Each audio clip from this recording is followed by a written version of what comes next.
everyone, I am Kimberly, the 5-Minute NP. The 5-Minute NP was born out of my belief that small, incremental changes can drastically change the trajectory of your life. Our genes do not have to determine our lifespan. My goal through this podcast is to act as a roadmap that bridges the gap between knowledge and action, leading to you living your healthiest, happiest, longest life. Welcome to the 5-Minute NP podcast. Hello, everyone. This episode is awesome with Jen Stevens, author of Fast, Feast, and Repeat, the comprehensive guide to delay, don't deny, intermittent fasting. Jen has led an intermittent fasting lifestyle since 2014. This has changed her whole life, including helping her lose over 80 pounds and keep it off. She has her own intermittent fasting website, 4 online support groups, her own podcast, and 4 self-published books on intermittent fasting. The information she shares about intermittent fasting is for everyone, regardless of where you're at in the practice. She gives the latest research as well as the do's and don'ts associated with it. She says intermittent fasting is a health plan with the side effect of weight loss. Enjoy this episode and welcome to the 5-Minute NP podcast. Hi, Jen. How are you? Hi, I'm doing great. So glad to be here today. Yeah, I can't wait to hear your story and share your book and talk about this topic. It is so popular. I've been looking so forward to talking about this. Oh yeah, it's really it's amazing to watch it catch on. You know, I've been an intermittent faster really off and on since 2009, as a lifestyle since 2014, but to really see it pick up steam is just amazing. Yeah, I know. I started hearing a lot about it, and it's just, I think what you said is so true. And I can't wait to talk about that kind of like the mindset and how different this is from just dieting. But first, I thought we could talk a little bit about what life was like for you before you started this whole process of intermittent fasting. Like, what was your life like? Well, like so many people who are listening, I'm sure, I was what you might call a serial dieter, meaning that, you know, really from the time that I didn't even need to diet when I was a really slim teenager, but I saw a mother who was already dieting. My mother always was dieting. She was a dance teacher. And so it kind of just became ingrained in me that as women, that's what we do. We diet. And so, you know, I went off to college, gained the freshman 15, and that was the first time I needed to diet a little bit, you know, and I counted calories and dieted that way. And then, you know, I went through the whole schmeal through the decades, right? I did the low fat diet in the 90s. You know, I read every diet book. I did my share of low carb dieting over the years, counting calories. I did anything that you could do, you know, physician aided diet pills, HCG shots. I mean, I was looking for anything that would, you know, get me to whatever my goal weight was and help me to stay there. But I thought of, you know, you were either on a diet or off a diet. That was like the mindset that I had. And so it wasn't until I did a lot of work mentally and figured out, you know, intermittent fasting is a lifestyle. It's not a diet at all. It's not something you start and stop. And it really stopped that cycle of up and down that I had been trapped on. Mhm.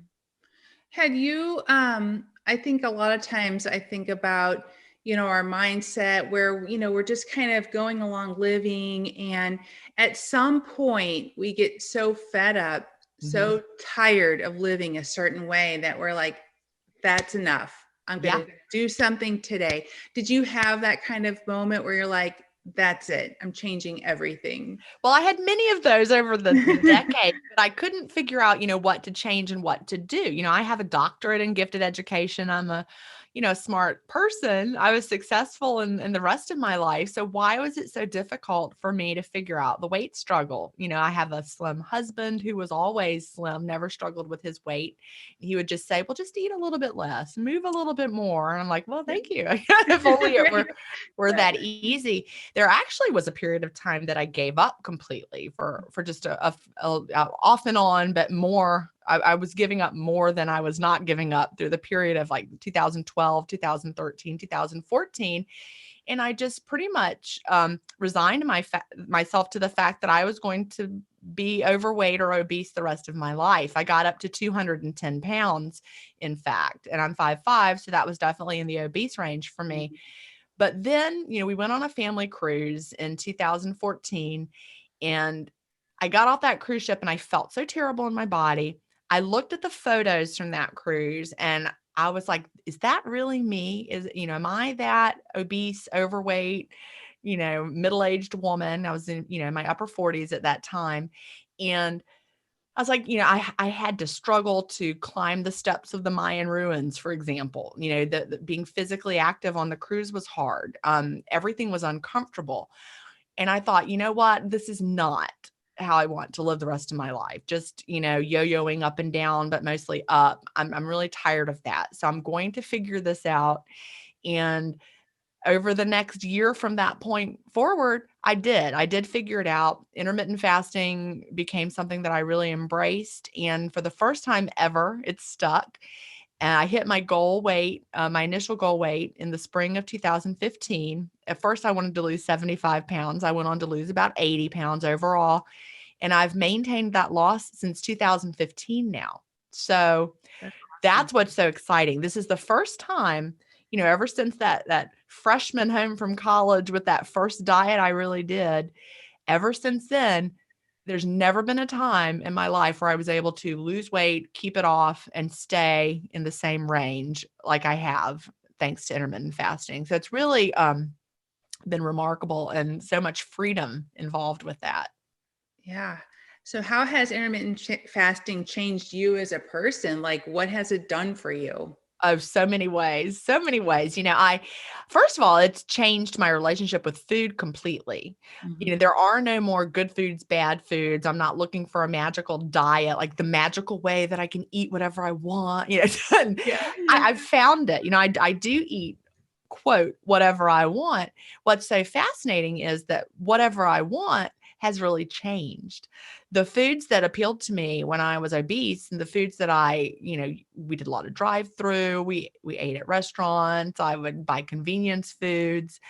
Um, those foods no longer appeal to me because now that I'm in tune with my body, thanks to intermittent fasting, I crave nutritious foods. I've realized that my body wants nutrients. And so Mhm. if I, go on a vacation and, just eating out, it's really hard to find high quality food at a lot of restaurants. Um, I get home and I'm like, man, I need some veggies. Yeah. Yeah. And that's just such a change that I never expected. I eat like a grown up, I guess. Yeah. At any point during this process, did you face any obstacles, have any setbacks? Well, obstacles and setbacks of my own making, because so much of really of everything, of adopting an intermittent fasting lifestyle, so much of it is emotional. I Mhm. talk about this in my most recent book, Fast, Feast, Repeat. I have a mindset chapter that I think is my favorite chapter of the whole book, because until you get your mind in the right place, you can know what to do, you can know why to do it, but until you really commit to it, get your mind right, you're going to have a hard time being successful. And that was a lot of my trouble in those years between 2009 and 2014. I had heard about intermittent fasting. Of course, we didn't understand it back then. I mean, maybe some people did, but none of the books that you read, the older ones, really, it was all just a way to eat fewer calories. Now we understand there's a lot more to it. Hormonally, it's good for our health in many other ways. We can get into that later. Mhm. But it just seemed like something you do for a short time. And instead of realizing, first of all, it's a lifestyle, but also it's not deprivation. And that was the biggest mindset shift that I had to make. Like, for example, we're recording right now, it's in just afternoon, and my window is still closed, meaning I haven't had anything to eat today. I'll eat later this afternoon. Um, and early on, when I was really struggling, I was like, I can't eat. I can't have breakfast. I can't, go to lunch because I have to do this fasting thing. Mhm. Instead, I've shifted my thinking. And instead of, living my life for the time that I get to eat, I fully embrace that in the fasted state, that I think the magic happens during the clean fast. My body has a chance to heal and repair and tap into any fat stores that it needs to tap into. And that's where the health benefits are, during the clean fast. So I've learned to appreciate the fast every bit as I appreciate, the eating window. And so instead of approaching it with the mindset of deprivation, like, well, I can't have that now, I think of it as I can have what I would like to have later, whatever sounds good to me, whatever makes my body feel good. It's just, my first book was called Delay, Don't Deny. And really having that mindset shift helped a lot. I delay, I don't deny. And I think I cannot agree more. It is so much like with anything. Mindset is huge. And So yeah, huge. you're right. I love that chapter. I can't wait to share more about your book. I think what I loved about your book is, yes, you give some great scientific stuff, which is awesome. I love that part. But really, you really simplify it and make it easy to understand. And you just kind of work through it. It's kind of like great for like a resource. You could just keep going back to it. What can I have? And I think you're right. It's a total mindset shift. And I want to talk more about the benefits of fasting to begin with before we jump ahead. So why should people fast in the first place? Well, I think that's a great question. And, I came to it for weight loss, I have to admit, and a lot of people do. But I like to call it, now that I understand it better, I like to call it the health plan with the side effect of weight loss, because that's really at the root of it all what intermittent fasting is. If your only goal is, I want to lose some pounds, that's all the reason I'm doing this, then you're going to miss out on really the mindset shift that you need to have. So I want everyone to, first of all, think about this as the best health and longevity hack, if you will, out there. Intermittent fasting. It's simple. Have a period of the day where you're not eating, you're getting into the fasted state, and then later you nourish your body during the feast. And really, I think that shift, the whole idea of intermittent fasting being a healthy way to live, really came to the forefront of so many people, or to so many people, in December of 2019.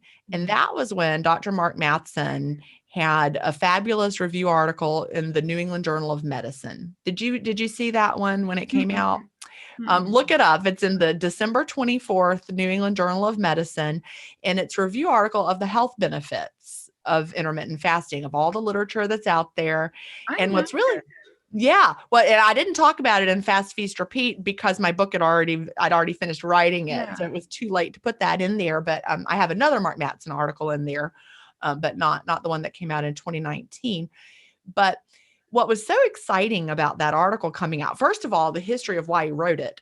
From what I understand, the New England Journal of Medicine asked him to write it because so many doctors were asking about fasting. Like patients were coming in and saying, I'm doing intermittent fasting, but the doctors didn't really know. A lot of them didn't know about it.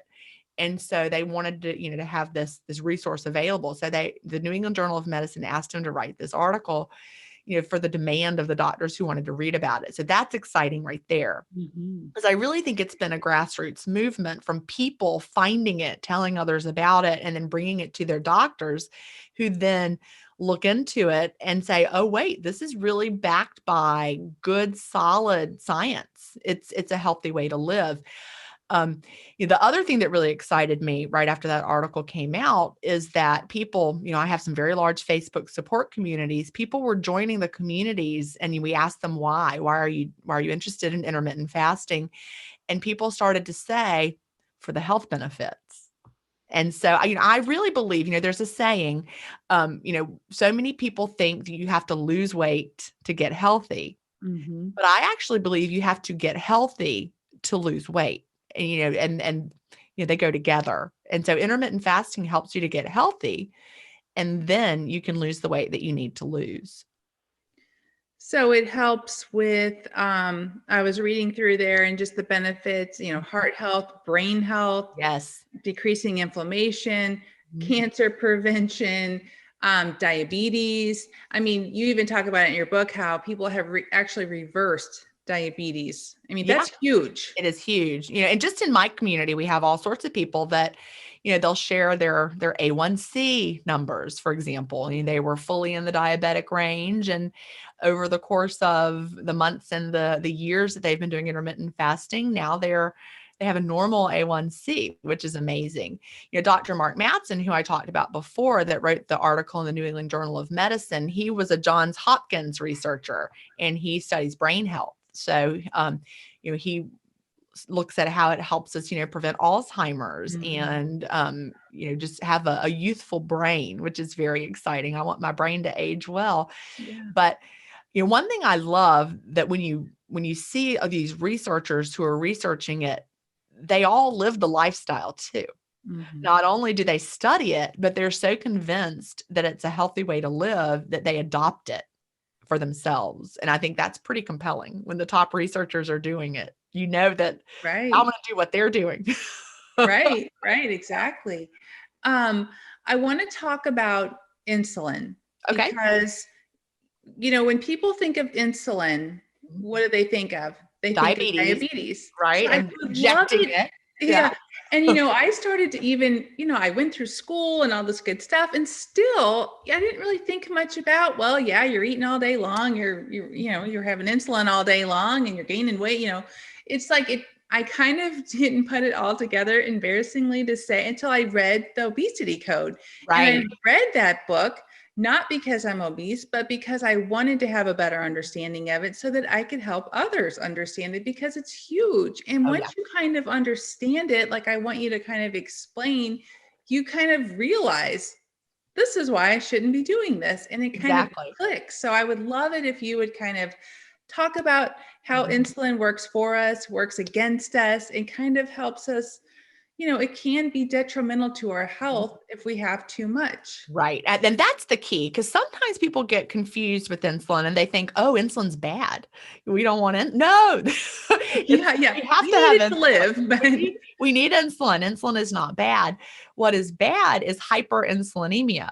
High levels of insulin all the time. And I have it linked in Fast Feast Repeat in the resources section, but I read an article, a medical journal article about hyperinsulinemia and how many of the health conditions that this is really linked to. I didn't really even realize that till I was doing this research. We all know that insulin is important in diabetes. We know that's just, we've heard of that connection, but hyperinsulinemia is related to, for example, Alzheimer's. I'm sure you've heard Alzheimer's is often referred to now as type 3 diabetes, because it has to do with high levels of insulin in the brain, and that's not good. To have high levels of insulin, just not good for us in so many ways. So many people now, women, are being diagnosed with PCOS, polycystic ovary disease, and that's related to high levels of insulin.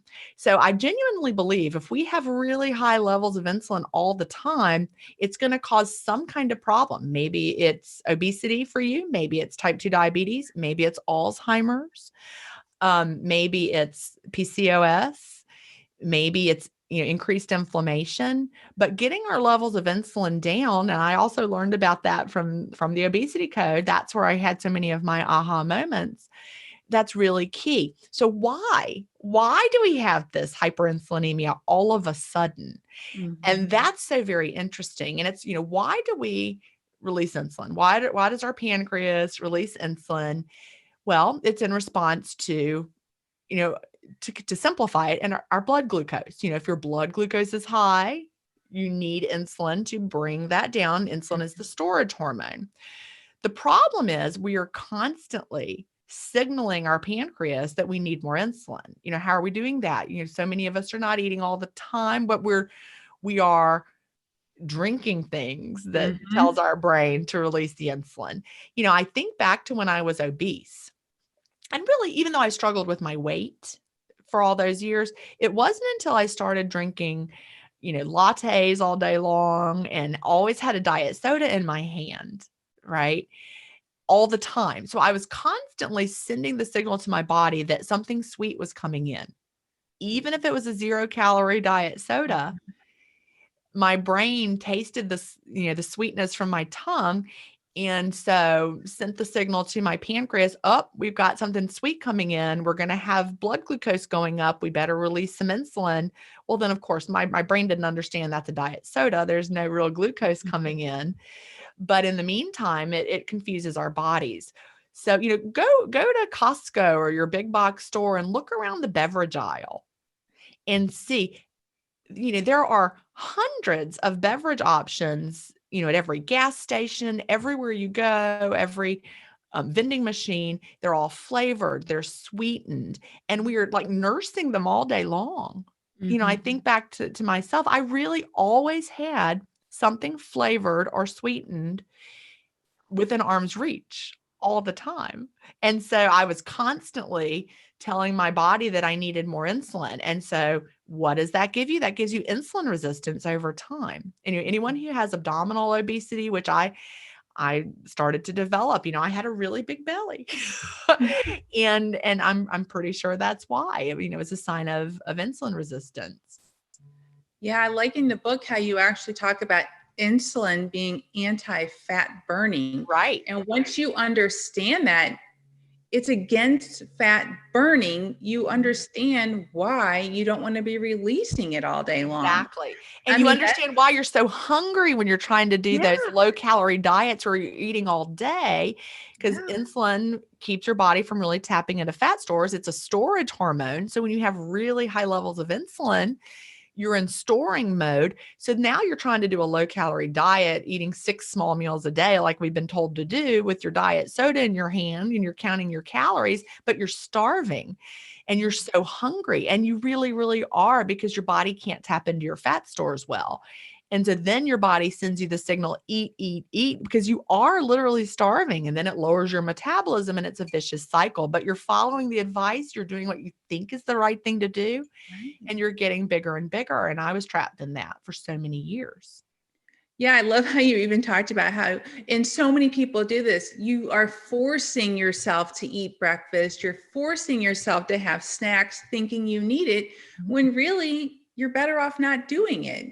Yeah, you got those snacks already stored there. You ate them in the past, and that's what they're there for. They're on your body to be used as fuel, but you can't access that fuel. And so you're really, really hungry. And so that's what the clean fast and intermittent fasting does for you. It basically, it allows you to lower your insulin over time. So then your body can look around and see, well, I'm not in storage mode anymore. I'm in the fasted state. My insulin is down. Oh, look, there's a lot of fuel on my body. I can tap into that. And then you're well fueled. You don't have that hungry feeling, and you feel great from all that energy that you've got right there. That's what it's for. I think you talk about this in your book, and I think it is important for people to realize that this is a process. It's not just like you're not going to get rich overnight. You're not Right. going to drop all this weight overnight. But it is a process, and that you talk about, you actually, you may start intermittent fasting and you may not see results right away. Mhm.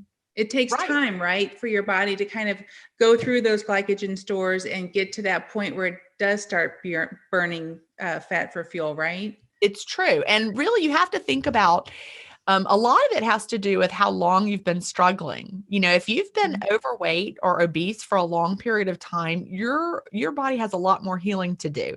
If everybody could get their fasting insulin levels, that's not a test that is common. And Mhm. a lot of people go and ask their doctor, "Can I have a fasted insulin test?" And the doctor's like, "You mean your blood glucose test?" And they're like, "No." They have Yeah. to explain why they want a fasting insulin test.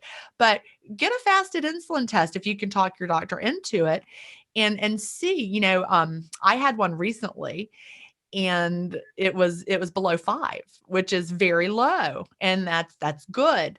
Yeah. Anything below 8 is better than something obviously higher, but as you start getting Mhm. to 8 and above, it might be, quote, normal.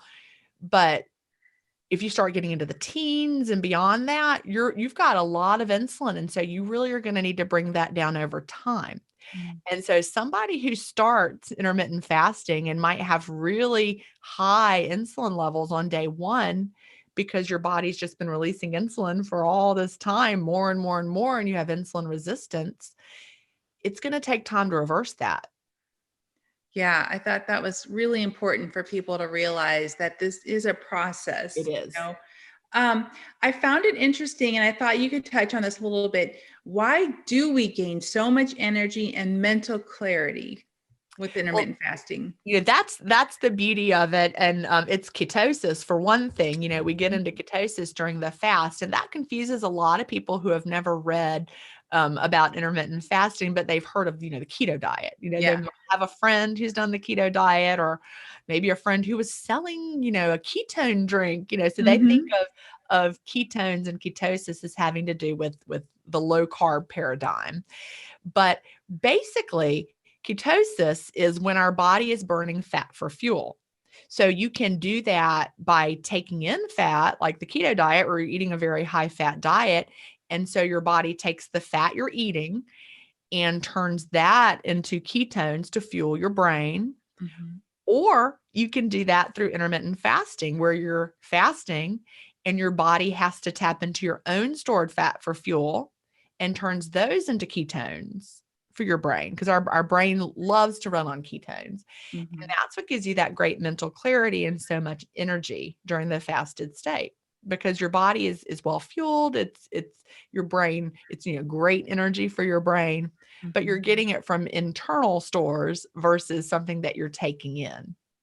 Right. I thought that was great because you talk about, and I kind of have it down further in my question lines, but I thought you mentioned like not adding the MCT oil Right. and whatever else as external sources, because then your body is, breaking down that, right, as Right. opposed to its own source. So it's Exactly. better to not add that to your stuff in the morning, right? Our body, I mean, our goal is not to have high levels of ketones. Our Hmm. goal is to make ketones from our stored fat.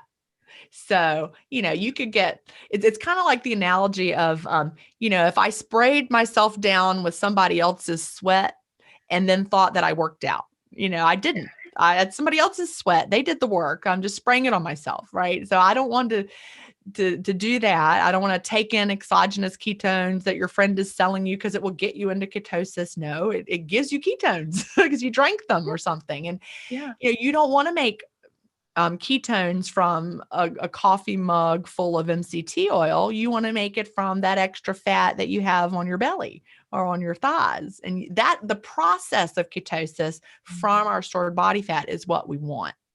Right. I thought that was a great thing to kind of differentiate because I know that's really popular. And I thought that Right. was great that you talked about that. It's good information. Well, let's talk about what you talk about in your book about the 3 goals of Right. fasting. Okay, so we have 3 goals, and we've just talked about insulin, and that's number one. We want to keep our insulin down, so that we can tap into our stored fat. So how do we do that? How do we keep our insulin down? Well, we do not ingest anything that is food, has a food flavor, or that makes our brain think food is coming in. Mhm. So we stick to just plain water, black coffee, plain tea, sparkling water, no flavor, that's fine too. But we want to avoid the sweetness. You don't want to put cucumber in your water or lemon in your water. You don't want to do that. You don't want to be chewing gum with the sweeteners added. So avoid anything that tastes sweet. And some people get confused because they're like, well, okay, so we're avoiding flavor. Well, then why can we have coffee and why can we have tea? Because Mhm. they have a flavor. They're like, I gotcha. This has flavor. Right, Well, right. those have a bitter flavor. And so in our brains, when we taste, a bitter flavor, that does not send the signal to our pancreas that we need to release insulin in response. So that's why black coffee and plain tea are okay. Herbal teas are really tricky because there's so many out there that are not really tea, and they may have a food flavor or a sweet flavor. Avoid all of those. Mhm. Plain tea, actual tea, that's fine, but avoid all those fruity, flavory ones. Like I used to drink apple cinnamon delight or something. No, that would not be part of Yeah, the fast. yeah, So we want to keep our insulin low by avoiding anything that is sweet or food flavored or actually food. The yeah. second fasting goal is to tap into our fat stores for fuel. And so we avoid taking any source of energy. That would be, don't put butter in your coffee, no matter what diet book you read that says that's a great kind of fasting coffee. It isn't. Don't take in exogenous ketones. Don't put MCT oil in your coffee either. Don't take shots of MCT oil. That's a fuel source. So avoid putting in fuel sources so that you're forced to tap into your own fuel source. And fasting goal 3 is that we want to have increased autophagy. And I don't think I've said the word autophagy yet today to you. Autophagy is something that really came to our attention, in the world of intermittent fasting in 2016, because that was the year that the Nobel Prize in Medicine was awarded to a researcher who researches autophagy. What is autophagy? Well, it's our body's cellular housekeeping system. It's like upcycling or recycling, and our body can dig in while we're in the fasted state. We're rummaging around to see what's there. We're tapping into fat stores, we're having ketosis, but also our body is tearing down old junky things, rummaging around and doing that recycling. So pulling out those old junky proteins, those old junky cell parts, and making something new out of them.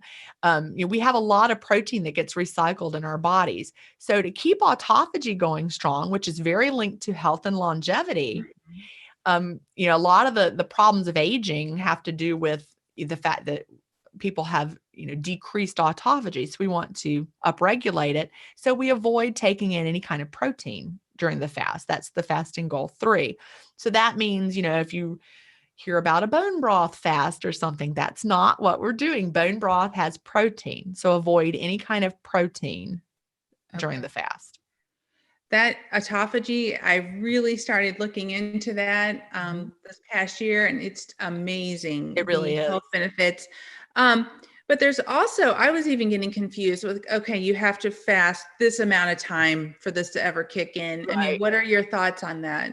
Well, that is good information and bad information at the same time, because you'll see some information that says you must fast for 36 hours before you experience increased autophagy. Yeah. Well, I think that might be true if you're starting from baseline. Okay. So think about that. Also, someone who's starting from baseline that's never fasted before isn't going to get into ketosis right away either. You have to build up to that. So I think if someone has never done intermittent fasting and you're on day 1 and you're starting, you might not even get there by 36. It might take longer. So am I saying everyone needs to do really long fasts? No. The key is, though, with a daily intermittent fasting practice, like I do, I don't fast longer than, I don't fast over 2 overnight periods. I don't need to. I eat every day. So I'm not doing 36-hour fasts or beyond, and I'm confident that I am experiencing increased autophagy. Well, it has to do with when your body flips that metabolic switch, and it has to do with when you lower the glycogen levels in your liver sufficiently that your body enters that fasted state and has to, start tapping into fat stores for fuel. When you're in that fasted state, that's also when autophagy ramps up. I saw a rat study that was talking about autophagy, and they estimated that really kicked in at around hour 12. But it had to do with the depletion of liver glycogen.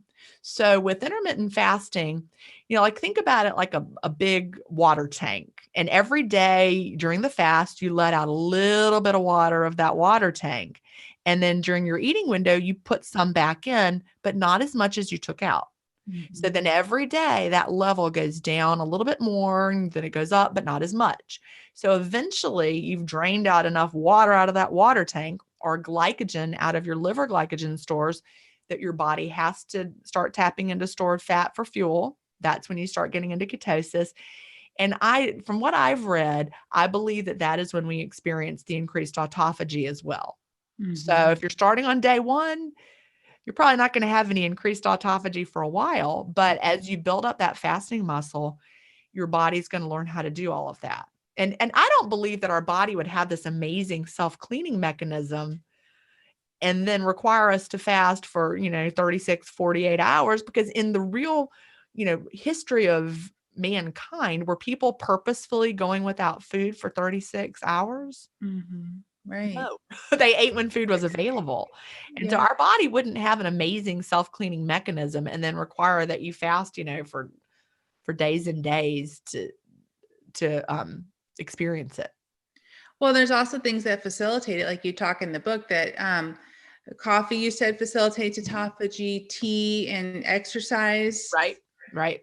Those are ways to even And facilitate it. it's not like a light switch that's on and off also. Yeah. It's more of like a dimmer switch. The process is upregulated and downregulated. And so it's something that our bodies do. We all, even someone who's not fasting experiences autophagy in their bodies, but we want to have increased levels. Mm-hmm. And we get to that through the fasting. It's amazing.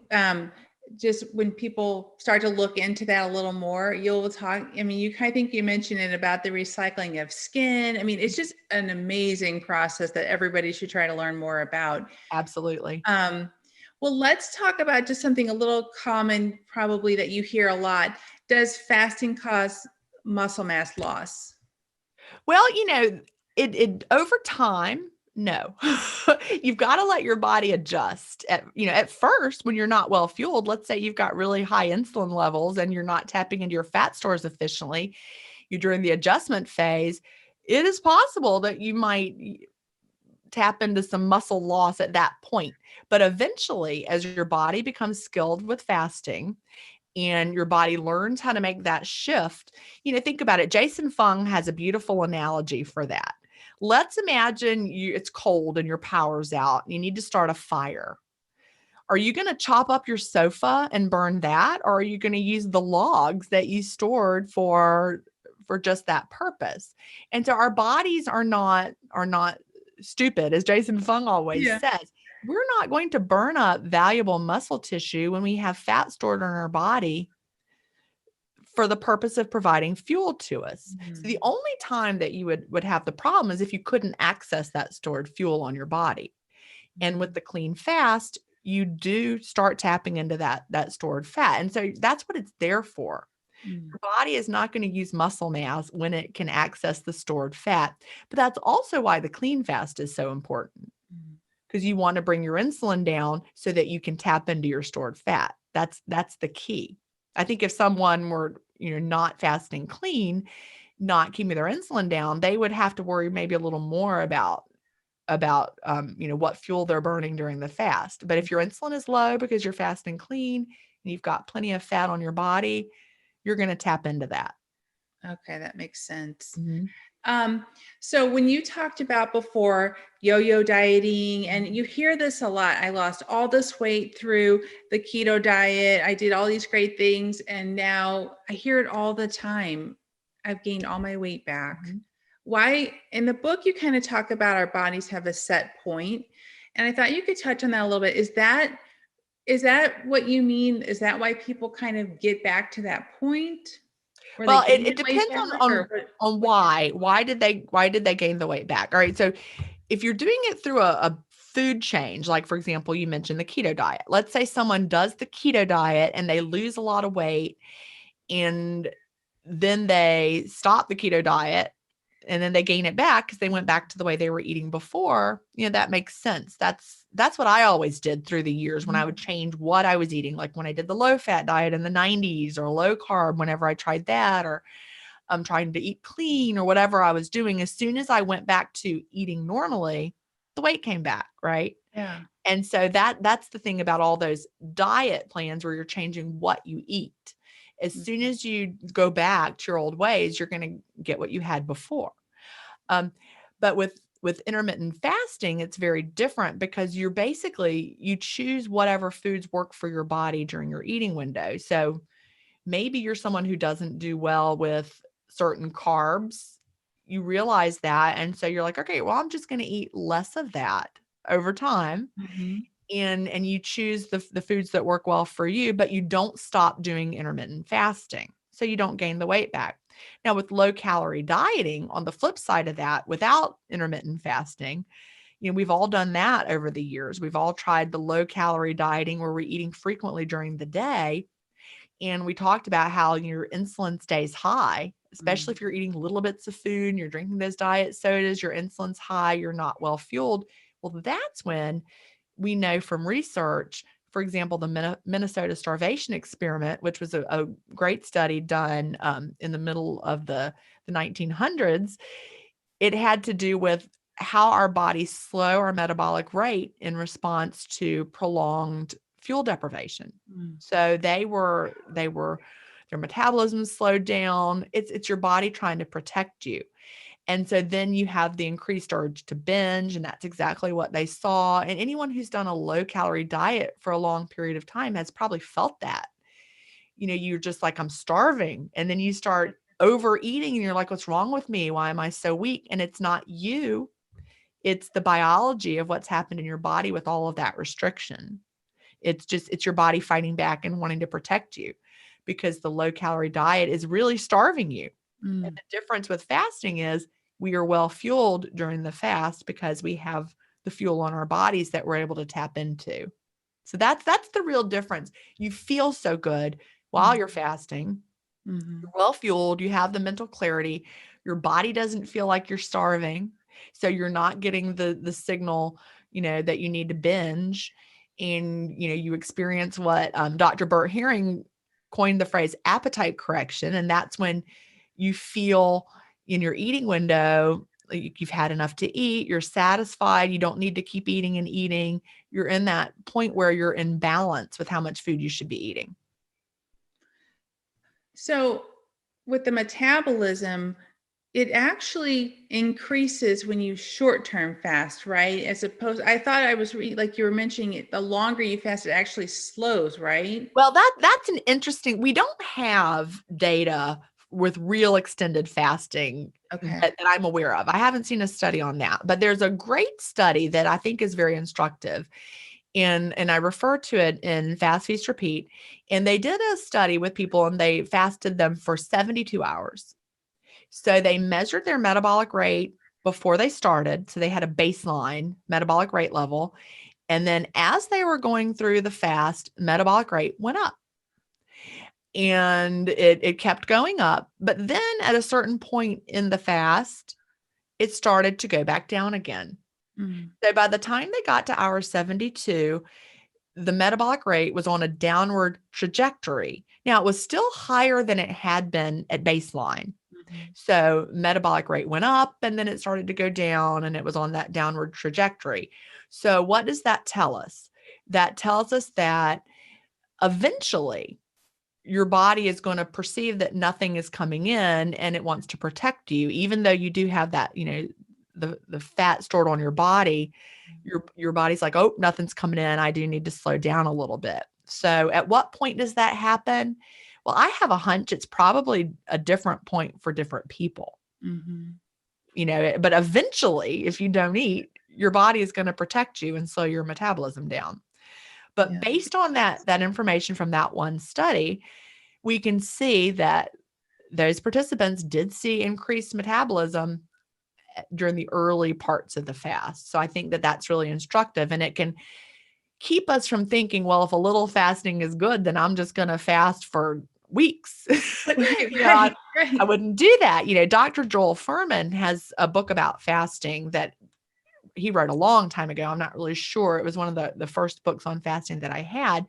And he talks about with his patients that he would work with, he would have them do really long fasts under his supervision. And he said, yes, your metabolism will be slower at the end with these really long fasts. And you have to know that that's going to happen. So, there is a danger with extended fasting, but that's not my realm. I'm not an extended faster, and I'm not encouraging people to do extended fasting.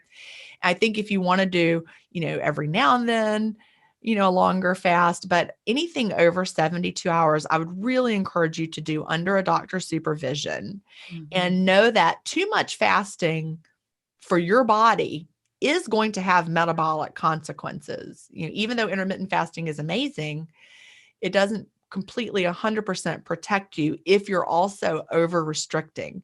Because the key is when your body feels that you are over restricting and it's not well fueled, that's when your body is going to put protective measures in place to protect you. And the point where your body is worried about it and my body might be two different points. Yeah. Is there a difference with fasting for men and women? But there's a lot of debate about that. And I really, again, a woman's body, well, really all humans, all of our bodies don't respond well to prolonged over restriction over time. That's not good for us as humans, men or women. Women, we are sensitive hormonally because, our bodies are designed to reproduce and grow a baby. So we know with whether it's fasting or any kind of, weight loss or diet protocol that you're following, if you over restrict, it will affect your body negatively as a woman. It's not good for us to over restrict. But the key about intermittent fasting is that you don't want it to become overly restrictive. You want to be well fueled. My book is not called Fast, Diet, Repeat. Right. It's called Fast, Feast, Repeat. So we want you to live a lifestyle where you are fasting clean, and then you fuel yourself well with nutritious foods during your eating window. And then you keep repeating that. So our bodies are not designed for prolonged over restriction. So we don't want to get caught up in that. Sometimes it's a phrase that I mention in Fast, Feast, Repeat. I call it the fasting Olympics. We think that if a little bit is good, a lot is going to be better. And so especially women who have lived their life as dieters, they may be afraid to sit down and enjoy a satisfying and filling meal. So if you're fasting and then approaching your eating window as a restrictive diet, that would not be recommended. Also, I don't want you to overeat. There's a balance. You need to learn to get, you want to eat well, nourish your body. You don't want to overeat, but you don't want to undereat. But the beauty of it is your body will let you know. I was going to ask you, can you eat anything you want during that time window? It's kind of like, okay, I fasted. Now it's a free for all. Yeah, it's not, we don't want you to have a free for all, and I actually, in the book, I examine the words, eat whatever you want. And it's really all about emphasis. So much of intermittent fasting is sold to you as eat whatever you want, right? Like you're a college freshman turned loose with a meal plan and your mom's not watching. You can get as many desserts as you want, eat whatever you want. Right. But that is not what we recommend for intermittent fasting. Although we do say eat whatever you want. Same words, different emphasis. Eat whatever you want. But don't eat whatever you want. You can lose weight with intermittent fasting with any foods, but you can't do it if you're overeating any foods. I mean, if you're overeating, that's not going to be a great weight loss strategy. So intermittent fasting is not an excuse to fast and then gorge. We want to eat well, we want to eat till we're satisfied, and then we stop. Overeating is not the strategy we want to encourage. How does the fasting help our hormones? Oh, so many ways. Insulin's a hormone for one thing. Yeah. And, it does so many things. It gets us back into balance in so many ways. And it just really depends. That's a very broad question. It helps. Well, the human growth hormone, right, is associated with longevity, right? And so I think I was reading it increases that. It does. Which is awesome. Yep. Fasting has been linked to increased human growth hormone, which means that we're better able to build muscle, because we've heard of bodybuilders taking human growth hormone supplements in order to build muscle easier. But for fasting, we have the increased human growth hormone that happens naturally. So that also helps us to not burn the muscle, right? We have the high levels of human growth hormone. So we're able to build muscle easier just by living our everyday lives. When is the point in our lives naturally when human growth hormone is at the highest levels? Well, it's when we're babies, and toddlers. We have higher levels of human growth hormone, and babies and toddlers are building lots of muscle, but they're not, going to the gym. Right. Rolling over. Right. And so our bodies are designed to, in the presence of excess human growth hormone, we're designed to grow muscle well. So just living your life, you'll preserve that muscle and even build some muscle if you're doing some activities. Is there a point that you kind of know, like, I'm in the fat burning stage now, I'm in ketosis now? I mean, at what point do you know you're kind of there?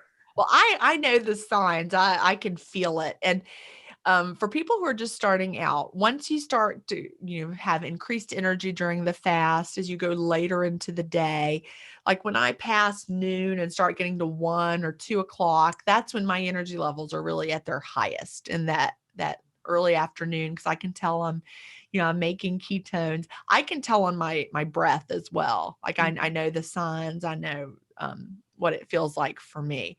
But if Mm. you have increased mental clarity during the day as you're fasting and good solid energy, that's a sign that you're tapping into your fat stores for fuel. And a lot of times people will struggle because you'll be a little hungry, and then they're like, well, I just can't make it. And so then they every day they get to that hungry point and then they eat. Well, they're never quite going past that moment Mm. because your body's never having to make that push. So early on, as your body's adjusting, you may have to push through here and there at the beginning until you get to the other side. Because if Mm. you always stop before you get to the other side, you may not ever get there. Right.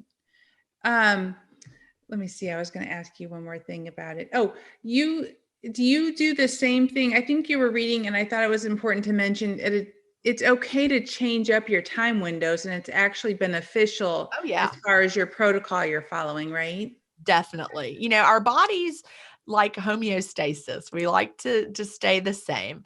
So if you get into the rut of eating exactly the same thing every day, exactly the same time, your body is more likely to adapt to something that is exactly the same day in and day out. Fortunately for me, I've always really shaken it up. Yeah. I haven't gotten into the rut of, the same exact window, the same exact food. Some days I eat more, some days I eat less. And I think that really helps. There's a pattern of fasting, alternate daily fasting, or the up and the down day approach that is well researched. And, I talk about it in Fast, Feast, Repeat.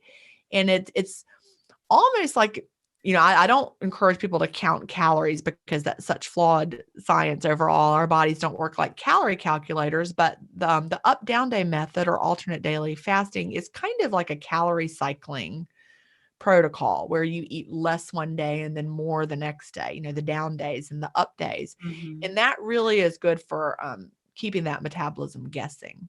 You don't have that, you don't adjust to it because it's up and it's down.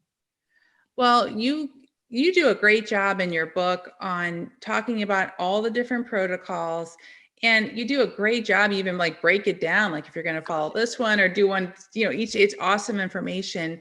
Um, and I think that you mentioned that it's so important, and what's so cool about this is it's very empowering. You are in control. Yes. It's very individual. I think that's really important. And, as I mentioned before, you learn the foods that work for you, but it might not be the same foods that work for me. And the fasting time that works best for me might not be the fasting time that works best for you. We're all very much a study of one.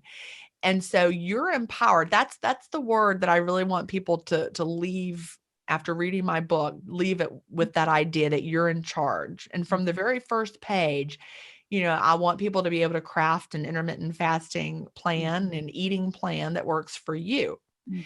And that you're in control at all times. I have a chapter, there is no wagon to fall off of. It's just a Mhm. learning experience. Some days you'll have a longer window and some days you'll have a shorter window. Mhm. And if you go on vacation and take a day off or a week off, you're not failing. It's just that's an experience in your life. And then you fast and then you feast and it's okay. And you're in charge at all times. You understand what goes on behind the scenes. Mhm. If you know why we fast, then you're happy to get back to it. It doesn't feel punitive because your mind is in the right place.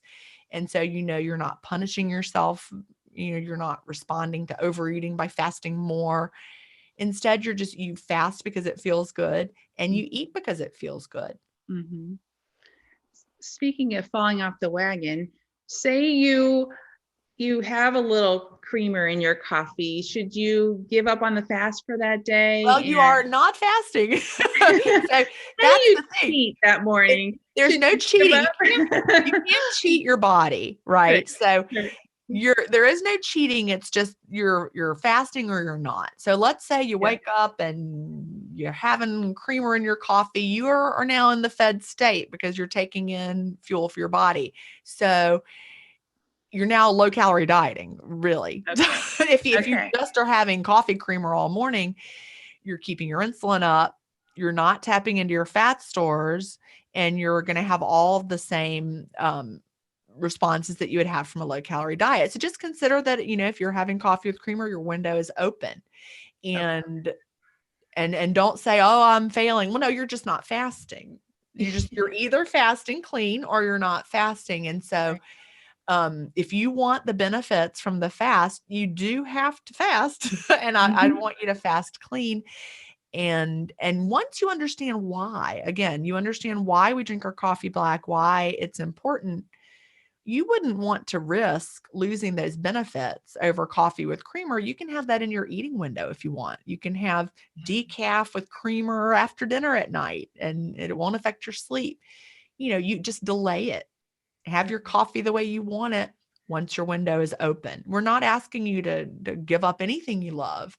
You just need to recognize, well, if I'm fasting, I'm fasting, and know why. Right. So maybe drink the green tea and all that other stuff. Right. Yeah, you're empowered to make your choice at any time. But if you choose to fast, make sure you really are fasting, or else you're really just fooling yourself. You're on a low calorie coffee creamer diet. Can you lose weight on the low calorie coffee creamer diet? Probably. But then you're also going to, slow your metabolic rate. You'll have all the problems that come along with low calorie dieting. Okay. Also, you do mention, I thought it was in the kind of the questions, which a lot of people take a fiber supplement and they do it at night. So that's also really breaking your fast. Well, if you take something at night, well, it depends on when your eating window is. Okay.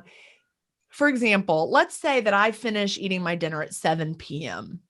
and I close my window, but that doesn't mean that right at that moment my body pops into the fasted state. It's a process. My body is digesting my dinner, my body's working through that, it's going through my digestive system. It takes time. There's that dimmer switch again. My body is making the transition from the fed state to the fasted state. So if at 9 p.m. as I'm going to bed, I toss back a fiber capsule, that's probably not going to have a big effect because I'm still making the transition from fed state to fasted state. Now, if I wake up in the morning and it's been 12 hours since I ate, you can see I'm farther along. I'm probably in the fasted state. That's not when I want to pop something in. Okay. Because that would interrupt the processes of the fast that I'm getting into. But you just really have to think about that timing. So medications at bedtime are a little bit different if you have an evening eating window, because you're probably not far enough in the fast for it to ruin everything, if that makes sense. Okay. Yeah, that's good to know. Because I was wondering about that. And I think that's why you say you do typically the one meal a day, but it's not like all at the same time. You kind of have a little area. I thought that was good information too, because you think, oh my goodness, sometimes when you think about it, you're like, oh, really?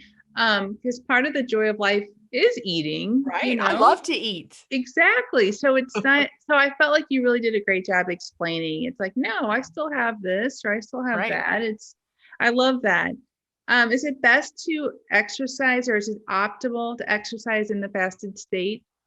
I think the answer to that is yes, that exercising in the fasted state, once your body adjusts. Now, if you're in the beginning and you're trying to adjust to fasting, that would not be the time to think you're going to go also run a marathon, because your body is not going to be well fueled and it will be very difficult. So let your body adjust to fasting. But for me, I have way better energy when I'm in the fasted state. We moved a year and a half ago into a new house, and I did all the box packing and the box moving and all of that while I was fasted. And I had so much stamina and endurance during the fasted state. And then I would wait till I was, done for the day, and then I would eat. And then I'd be too tired to do any more work after the eating. Yeah. But so ideally, yes, you're going to get your great workouts in during the fasted state.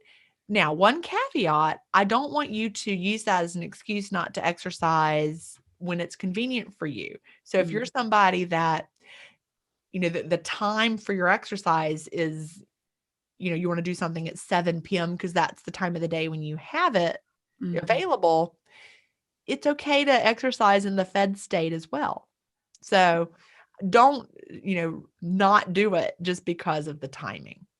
That's good information because Yeah. yeah, you're right. It's like, no, exercise is good for you no matter what. Anytime. Exactly. Go, Anytime. go for a walk after dinner, and that's okay. Like, darn, I didn't go for a walk in the fasted state. I guess I'm not going to do it. No, go for the walk if you Yeah. want to. Actually, it helps your body if you have eaten.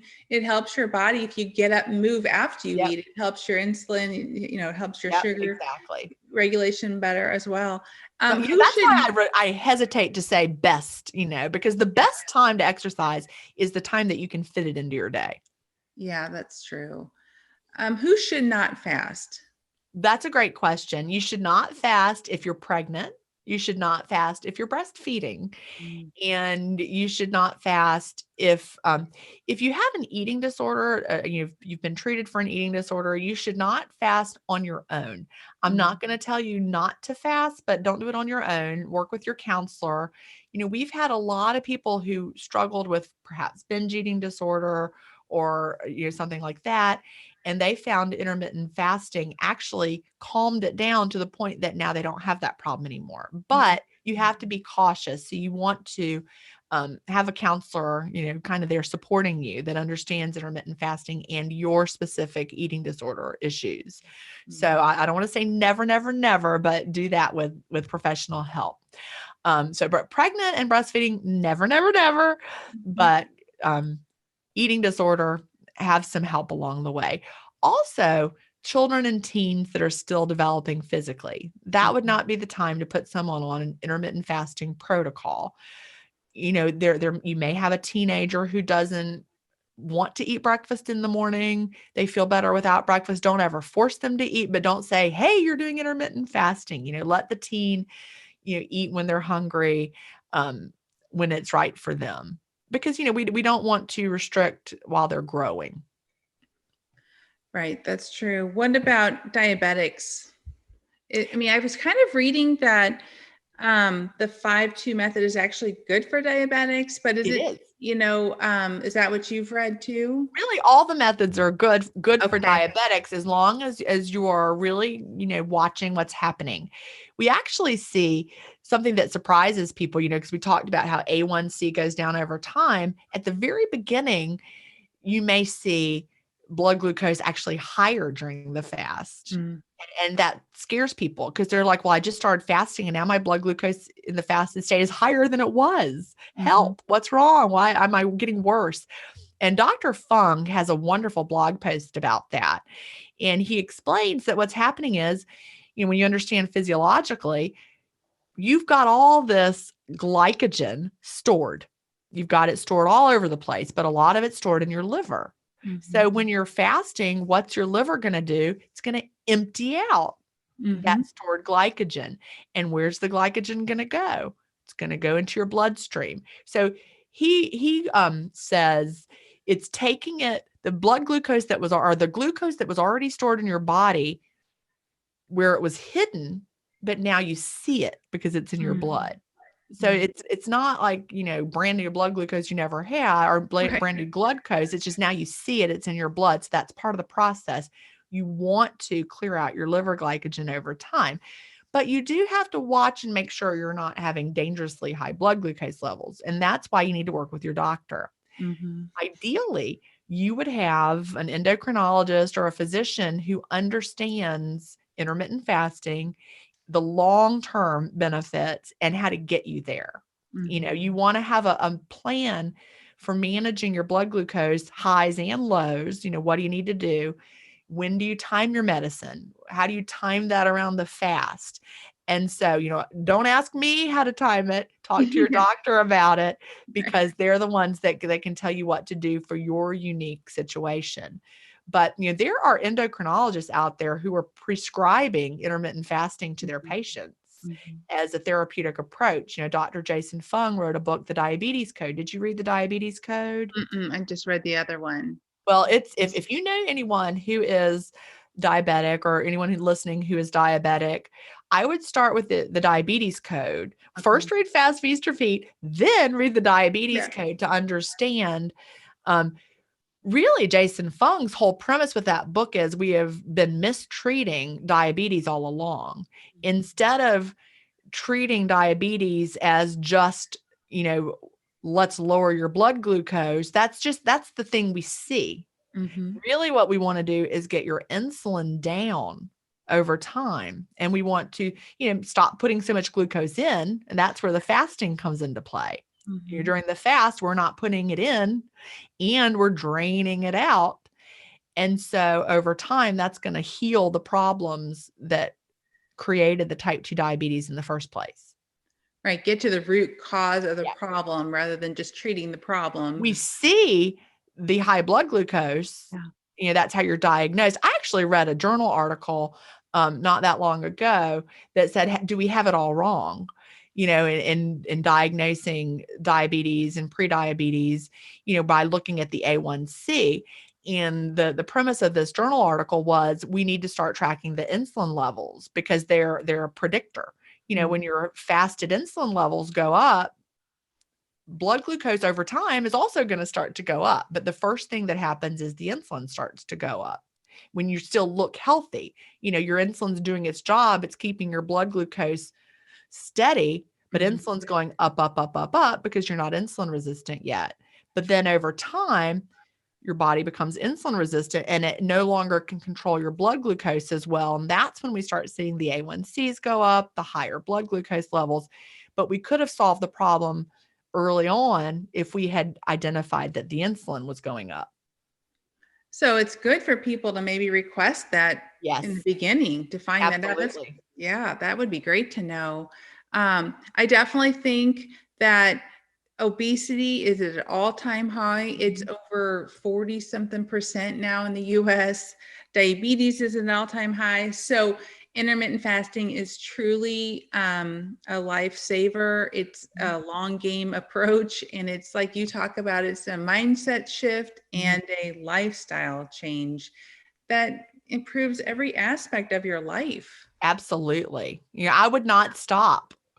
Yeah. I feel so good. And, yes, it's helping me maintain my weight loss year after year, which is amazing because I never had that before in my adult life. But also I think of all the things that it's doing for me, for my health and my longevity. And, I'm going to live a long and healthy life. Yeah. Well, I want to recommend everybody get this book. It's awesome. This is what it looks like. Yeah. I'm going to put the link in my information because it really is just honestly, like I said before, it's more of a resource. I mean, people have all these questions and it's just excellent information to have. Where can everybody find you? I know you mentioned you have some great, huge support groups, which I think is so helpful in any process you're going through, is just having support. Absolutely. Well, if you go to jenstevens.com, Jen is G-I-N, Stevens with a PH, I've got links there to where you can find everything that I'm doing. I've got a podcast that you can listen to, intermittent fasting stories. You can listen to real life intermittent fasters and how they found success. The intermittent fasting podcast, if you're a little more interested in the science side of things, we answer listener questions. But there's a link to the Facebook group through jenstevens.com and you can find everything that I'm doing. Awesome. Well, last question. What is the impact you want to have on the world with your story and what your work is? Really just the idea of hope and that we're not destined to get bigger and bigger and sicker as we get older. And, if you're facing health issues right now and you've been overweight for a long time, number one, it's not your fault. It's your body protecting you. Believe it or not, your body is trying to protect you. And all the things that it's doing is based on, the information that you thought you were supposed to be doing, what you've been told. You've probably been following the advice really well. It's just that you've had bad advice. So my life's work is to empower people and to give them hope and to help them understand that you and your body can be on the same team and you can figure this out. And wherever you are right now in your health, you can improve it. I love that. I love that. I love that hope because that is what people need. So thank you so much for being here. I've had a great time. I've learned so much and seriously, I'm going to link that book. I just feel like it's a huge help for anybody wanting to get started in this. Awesome. Well, thank you. Thank you.